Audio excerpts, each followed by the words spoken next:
Iraq में इमाम हुसैन अलैहिस्सलाम के चहलुम के मौके पर होने वाले 40 बिलियन मार्च की हिफाजत को यकीनी बनाने के लिए इराक़ के हज़रत शाबी ने कमर कस ली है। 40 के अवसर पर इराक़ में दुनिया भर से करोड़ों लोगों का सैलाब करबला में इमाम हुसैन अलैहिस्सलाम के रोज़े पर हाज़िरी देने के लिए उमड़ पड़ा है।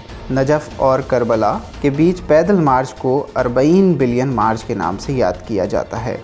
साम्राज्यवाद प्रायोजित आतंकवाद का सामना कर रहे इराक़ में सुरक्षा मुद्दों के बावजूद करोड़ों लोगों की आमद और उनकी सुरक्षा को ध्यान में रखते हुए इराक़ के स्वयंसेवी बल हज़रत शाबी ने जगह जगह पर ऑपरेशन शुरू कर दिए हैं। बगदाद टुडे की रिपोर्ट के अनुसार हज़रत शाबी की टास्क फोर्स फ़ुरात कमेटी के प्रमुख सज्जाद असदी का कहना है कि इस अभियान का मकसद कुछ इलाक़ों का जायज़ा लेते हुए उन्हें पुरअमन बनाना है।